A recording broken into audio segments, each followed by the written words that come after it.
Un varón impotente dio una orden que escribió un destino en la facenda. Ordenó que el esclavo Kamal dejara a su mujer embarazada. Fue una decisión de poder, no de deseo. Una imposición que atravesó cuerpos y voluntad.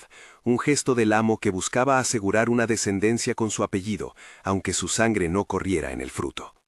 Así comienza la historia de lo que nadie quiso nombrar en voz alta. Una violencia que abrió, no obstante, una herida por donde se filtró otra cosa, imprevista y compleja.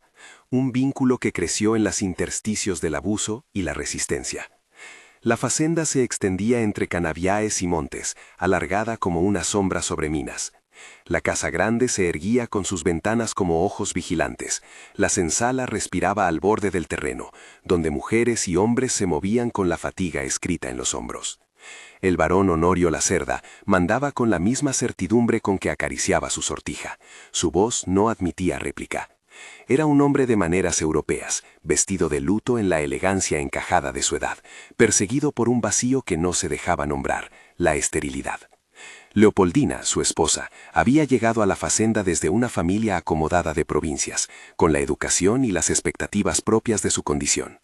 Era joven, de ojos claros que no se acostumbraban al calor del interior. Enviudada de la libertad que le prometieron desde niña, encontró, en la casa grande, salones llenos de silencios y un marido que ya no buscaba consuelo en la ternura, sino en la preservación del linaje. Kamal era otro rostro en el paisaje, grande en la faz como un árbol, manos que sabían amasar la tierra y curar fiebre con raíces que su madre, Luanda, le había enseñado a reconocer. Había nacido en la senzala. En su infancia, la madre le contaba los cantos que cruzaban el Atlántico como si fueran mapas para volver a casa. Luanda le hablaba de los orishás con el respeto de quien nombra a los ancestros, y le fue transmitiendo saberes, hierbas, historias, el ritmo de las estaciones, como quien pasa una lámpara encendida por debajo de una cobija. Kamal había sido forjado en la dureza del trabajo, pero su mirada escondía una inteligencia silenciosa. Aprendía las letras con hambre, leyó unas pocas palabras a escondidas en papeles viejos, persiguiendo en las letras una puerta. No eran muchas las cosas que lo hacían sonreír, pero cuando lo hacía, algo en el aire de la senzala cambiaba. Cuando el varón anunció su orden, fría, vertical, sin disimulo de piedad, la senzala se dividió entre quien escuchaba con la resignación de la costumbre y quien sentía la respiración atrancarse. Kamal fue llamado. Nadie narró la noche como algo que se hubiera elegido. Fue una imposición que violó cuerpos y ordalías de dignidad. En la penumbra de la casa grande, bajo la mirada indiferente de lámparas y cuadros, el acto se consumó como un deber del esclavo para con la propiedad del amo. La voz del varón, que pretendía resolver su herencia con una orden, no reconocía la humanidad de aquellos a quienes mandaba. Pero la verdad es más compleja que la ley del amo. Lo que empezó por la brutalidad del mandato, tuvo, en aquellos encuentros que la noche permitía, una deriva inesperada. Leopoldina no se encerró en la resignación absoluta. Nadie la culpa por ello. Es necesario explicar que sus primeros pasos hacia Kamal fueron marcados por un sentimiento de culpabilidad, de desconcierto y por la soledad que carcomía su nombre. En los días posteriores, en la casa grande, la relación entre aquellos dos no se redujo a la coacción. Hubo conversaciones largas, miradas que se sostenían, una tregua que el deber del varón no preveía. Leopoldina, que había sido educada en el rumor de los libros, comenzó a traer pequeñas recompensas, hojas arrancadas de enciclopedias, palabras sueltas que pronto se transformaron en lecciones. En voz baja ella le enseñó a leer. Las letras, para Kamal, fueron antes que todo una herramienta de defensa. Conocer cómo se escribe un nombre, comprender la forma en que se labra una sentencia, descubrir el mundo que se abre en las páginas. Kamal le devolvió lo que conocía sin proclamaciones, los nombres de las plantas, los fresos que Luanda le había susurrado, los tambores que la memoria africana insistía en convocar en su garganta. Hablaron de orishás con reverencia. En la intimidad de las noches, Leopoldina escuchó historias que ninguna de sus damas le había contado, historias que hablaban de fuerzas que cuidaban del hombre y de la mujer, del agua, del fuego, de la tierra. Esas historias no fueron un exotismo, fueron la voz de un pueblo que persistía en la senzala. Kamal enseñó palabras en la lengua de sus recuerdos, y ella, a su lado, aprendió a nombrar lo sagrado de otros modos. La tensión entre violencia y conexión fue siempre visible. No se puede ignorar que la primera aproximación fue resultado de una imposición, Pero también hay que decir que la coerción no borró la posibilidad de que, en los huecos entre órdenes y vigilias, se desarrollase una complicidad emocional, un afecto que fue creciendo con la paciencia de las cosas pequeñas, una mano que sostiene un libro, una voz que recita un salmo en la noche, la forma en que el rostro de la otra persona se vuelve menos extraño. No era un amor idealizado, puro o sin arrugas, era una alianza forjada contra el rumor del poder, una compañía que protegía a uno frente al escarnio del mundo. Una noche, cuando la estación del año encendía los últimos maizales con el olor del viento, Leopoldina descubrió que estaba embarazada.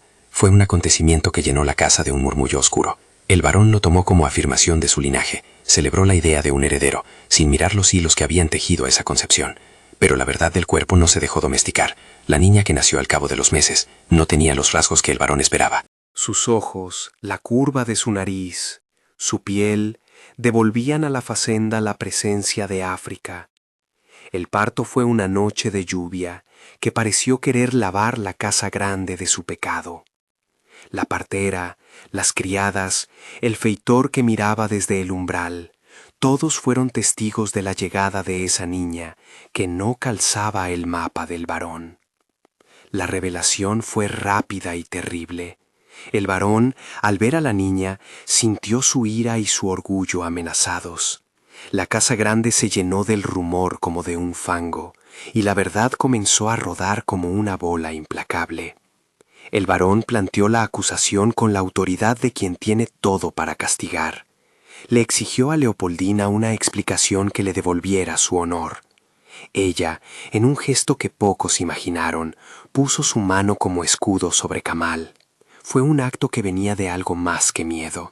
Era una decisión consciente de proteger a quien había compartido su vida en esas noches, y quizás la expresión última de una ternura que la obligaba a sacrificarse. Leopoldina amenazó con delatar la esterilidad del varón si él castigaba a Kamal con la severidad que se esperaba. Sabía que la sociedad de entonces se arrugaría ante el escándalo de un varón sin descendencia legítima. Utilizó ese conocimiento como una defensa, como quien juega con fuego para detener a otro fuego. El varón, en su furia y para mantener la apariencia de orden, encontró la manera de infligir su castigo sin arriesgar su reputación. Decidió vender a Kamal. La separación fue definitiva. La noche en que se llevaron a Kamal estuvo llena de miradas que no se atrevían a decir su nombre. Luanda, que había sentido en su cuerpo la memoria de las cadenas, abrazó a su hijo con la calma de quien ya sabe que el tiempo hará su obra. Kamal, agarrando el pequeño murmullo de la niña que todavía olía a leche y a noche, no supo si debía romper en grito o callar. Lo único cierto fue que los separaron de la casa grande, y con ello se llevó consigo no solo un amor incipiente, sino la posibilidad de resistir a la violencia en el mismo espacio donde había nacido. Lo vendieron a una facenda en Marañao, donde el verde del paisaje se mezclaba con un clima distinto, y el trabajo era otro modo de sentir el hierro de la opresión. Allí, empujado por la dureza de los días, Kamal no dejó que la memoria se extinguiera. Trabajó de sol a sol, pero guardó la lengua de Luanda y los papeles arrancados que Leopoldina le había confiado. Se transformó en un hombre que conocía la resistencia en la paciencia. Con el tiempo, entre la dureza de los jornales, comenzó a tramar un plan: escapar o morir siendo propiedad. Decidió que la libertad era una necesidad superior a la supervivencia acomodada. La fuga se forjó en la atención a los ritmos del lugar, en las malas guardias del feitor, en las noches de fiesta cuando los hombres bebían y las mujeres cantaban para olvidar. Fue durante una fiesta de San Juan, cuando la facenda celebraba con fogatas y cantos, que Kamal aprovechó una confusión. La música, los saltos, los fuegos artificiales sencillos que alguien encendía para celebrar la noche ofrecieron la cubierta que él necesitaba. Se fue en silencio, con la misma determinación con que otras manos habían arrancado la piel del trabajo. Llegó a la mata, después al río, y fue buscando un sendero que lo llevó a la clandestinidad de los quilombos, a la solidaridad de quienes huían como él de la propiedad humana. Allí, entre hombres y mujeres que se miraban sin la lista de dueños, empezó a recomponer su existencia. Pasaron años. El tiempo no borró el recuerdo de Leopoldina ni del rostro de la niña. Al contrario, lo sostuvo. Kamal anduvo por pueblos y ciudades, recogiendo historias, curando a los enfermos con las hierbas que Luanda le había enseñado, respirando el aire de la libertad que no se da como algo completo, sino por fugas y por tierras de nadie. Su destino lo llevó, como a muchos, por convenios de la supervivencia. Trabajó en plantaciones lejos de la fazenda original, se mezcló con comunidades que veneraban los orishás con respeto y con temor sagrado. Aprendió que la libertad tampoco es una línea recta, que a veces consiste en el pequeño triunfo de conseguir dormir sin grilletes. La noticia de que Leopoldina había muerto llegó como una bofetada años después, en una tarde donde el sol parecía querer detenerse. Se hablaba de una fiebre que la había llevado. Algunos susurraban que había sido la lluvia en la estación equivocada. Otros atribuían la muerte a la tristeza acumulada, a esa melancolía que carcomía a ciertas mujeres en las casas grandes. Nadie supo decir con certeza. Lo cierto es que la hija de Leopoldina había sido separada de la madre por un tiempo y puesta bajo la custodia de mujeres piadosas, unas freires que la criaron en una ciudad costera, lejos de la fazenda, adoptándole la educación y la protección de la comunidad religiosa. La niña, bautizada con otro nombre dentro del convento, creció en aulas, entre rezos y costumbres diferentes, hasta convertirse en una joven que desconocía el origen que corría por sus venas. Kamal, al enterarse de que su hija vivía en la ciudad, ahora muy distinta de la fazenda que conocía, sintió una fuerza que lo empujó a regresar. La travesía de su retorno estuvo cargada de espectros, recuerdos de la casa grande, la voz de Luanda en los oídos, la imagen de Leopoldina con la mano sobre su pecho, la niña que aún no sabía de la sangre que la formaba. Se acercó a la ciudad en silencio. La vio por primera vez desde lejos. Caminaba por la plaza, con la espalda erguida que delataba la educación recibida, con la ropa limpia y el peinado que las hermanas le habían enseñado. Sus rasgos devolvían la mezcla de África y Europa. Hubo en su forma de andar algo que dejó a Kamal sin palabras. Estuvo a punto de acercarse. Imaginó 1000 escenarios. Entrar y decir, soy tu padre. Abrazarla, recobrar el tiempo robado. Pero la escena que se desplegó en su interior fue otra. Observó la vida que ella había construido, los estudios, la sonrisa tímida que ofrecía a la gente de la plaza, la posibilidad de un matrimonio que podía darle seguridad en una sociedad que aún juzgaba con dureza a quienes llevaban la marca de la esclavitud en las cejas. Comprendió que su aparición no sería un regalo, sino un terremoto. Podía romper la paz que la protegía, ponerla frente a un escándalo que la sociedad no perdonaría, y que por sobre todo podía exponerla a la violencia de quienes temían la mezcla de linajes. Así, en la tristeza más pura, decidió no introducirse en su vida. Fue la decisión más heroica y dolorosa que conoció, partir antes de presentarse. La miró por última vez, su corazón conmovido como si quisiera extraer la voz de su garganta, y se alejó sin que ella lo supiera. No era una renuncia a la paternidad, sino la manera en que eligió proteger a su hija del ruido del mundo. Cada paso fuera de la ciudad fue un sacrificio. Cada noche bajo el cielo, Kamal recordaba el olor de la carne de su hija, la curva de sus manos. No se habló nunca, y ese silencio se volvió un idioma propio. La vida lo llevó después a buscar su propio final lejos de la violencia explícita de la fazenda. Encontró en la muerte lo que ninguno de los hombres de la casa grande le había concedido: la libertad de desaparecer en los brazos de su tierra, de morir con el nombre Kamal sin que una etiqueta de propiedad volviera a colgarse sobre su cuerpo. Murió en una cabaña, rodeado de amigos que lo llamaban por su nombre, oyendo rezos que mezclaban tambores y salmos, en una madrugada cálida en que la selva parecía contarle historias antiguas. Su fallecimiento fue un acto de libertad, no encadenado a ninguna propiedad, sino a la memoria colectiva de quienes lo querían vivo en su forma más digna. La hija, por su parte, vivió como una síntesis de dos mundos.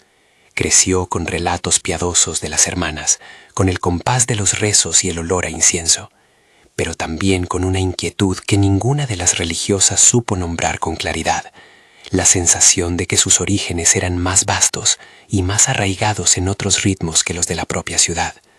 A veces, cuando el viento cambiaba durante una misa, le parecía escuchar el tambor lejano.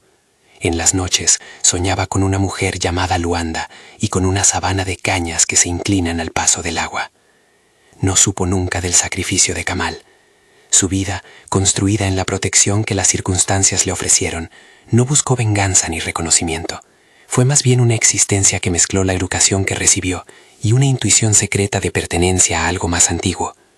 El varón murió poco tiempo después, sin que su orgullo se viera completamente restaurado. La facenda cambió de manos, como tantas cosas en aquel país que respiraba una libertad a medias. Los vestigios de la opresión quedaron en las paredes, en los nombres, en el silencio de quienes habían sido sin derecho. Pero la memoria no se pudo vender ni comprar. Luanda siguió cantando sus historias, las hermanas guardaron registros y las gentes del lugar hablaban bajito de Kamal y de la mujer que se atrevió a protegerlo. La niña, convertida en mujer, fue la síntesis más pura de aquello. Una vida que no pertenecía plenamente a ninguno de los mundos, pero que los contenía a ambos en su gesto simple de respirar. Hay escenas que perduran como un eco. Kamal leyendo una palabra ante la luz de una vela que Leopoldina le había traído, la niña oyendo un canto de orishá en una calle portuaria, Luanda recogiendo hierbas junto al arroyo, Leopoldina apretando la mano de Kamal en la noche del parto, como si supiera que aquella mano era lo único que la sostendría. Esas imágenes son las que vuelven cuando uno intenta contar la historia sin colorearla de sensacionalismo. No hay glorificación de la violencia, sino la constatación de que la dignidad humana encuentra modos de persistir aún en las condiciones más adversas. No todo tiene final claro en esta trama. La justicia formal no llegó del modo que muchos hubieran esperado. El varón no fue juzgado por una ley que legitimara la voz de los que fueron forzados, pero la justicia que importa aquí fue la que se escribió en las decisiones mínimas, en la forma en que Leopoldina eligió proteger a Kamal, en la resistencia de Luanda que mantuvo vivo el saber, en la prudencia de Kamal cuando decidió preservarla desde la distancia. La valentía no siempre pasa por afrontar al opresor públicamente. A veces, como en este caso, consiste en decidir desde el amor que la protección debe primar sobre la reivindicación. Es una elección difícil y no exenta de duelo, pero demuestra que el poder de la opresión puede ser contrarrestado por actos de cuidado que no necesitan la aprobación de los tribunales. La memoria de Kamal no se borró. En los años que siguieron, quienes lo conocieron contaron su historia a sus hijos. En las plazas, en las reuniones de vísperas, en las comidas compartidas, su nombre circuló como una canción que no quería perder su letra. La hija, aún sin saber el origen de su sangre, vivió con una cierta nostalgia que nunca supo nombrar y que, en su vejez, la llevó a viajar a la facenda donde había nacido. Allí encontró ruinas y un paisaje que ya no era el mismo, pero el viento le contó historias que la hicieron llorar como si hubiera recibido una noticia que le pertenecía. La última imagen posible de esta historia es doble, la de un hombre que muere libre, apoyado en la tierra que lo vio nacer y en la memoria de su madre Luanda, y de una mujer que, sin conocer del todo la fuerza de su origen, lleva en su cuerpo la síntesis de mundos que se miran con desconfianza. Esa síntesis es el legado más profundo, una semilla plantada en una tierra hostil que sin embargo germina. Los orishás siguen siendo nombrados en susurros, como antes. Los libros que Leopoldina rejó y las palabras que Kamal aprendió a leer se convirtieron en pequeñas armas de emancipación para otros. En la cadencia de los años, la historia de aquellos tres, el varón, la mujer y el esclavo, no quedó reducida a una anécdota de pasión o de escándalo, se transformó en un relato de supervivencia y memoria. Si esta historia te conmueve, dale like. Hay lecciones que no caben en un juicio. La primera es que la violencia ejerce su ley, pero no puede abolir la humanidad que persiste. La segunda es que la protección y el cuidado, aun ejercidos en la marginalidad de la ilegalidad amorosa, pueden ser formas de justicia. Y la tercera es que la libertad muchas veces llega fragmentada. Kamal no volvió a la casa grande como un héroe con banderas, volvió como un hombre que supo elegir la protección por encima de la presencia. Su vida y su muerte son un testimonio de que la dignidad se sostiene en los actos cotidianos y en el cuidado hacia los otros. No se puede concluir sin nombrar la deuda de la memoria. Contar estas historias no es un ejercicio de nostalgia por el pasado ni un elogio a los opresores. Es una forma de sostener la presencia de quienes resistieron. La niña que creció entre rejas de convento y aulas, la mujer que protegió antes que ser protegida y el curandero que buscó la libertad con paso firme, merecen ser recordados no como figuras trágicas, sino como ejemplos de cómo, bajo la sombra del poder, florecen actos de humanidad. Que la historia de Kamal, Leopoldina, Luanda y de la hija que los unió sirva para algo más que la conmoción de un momento, que sirva para abrir conversaciones sobre los modos en que la opresión opera, sobre las formas de protección que el amor puede ofrecer y sobre la obligación de mirar a la historia con ojos que no cedan al simplismo. Comparte esta historia para que la memoria de quienes amaron en silencio no se pierda.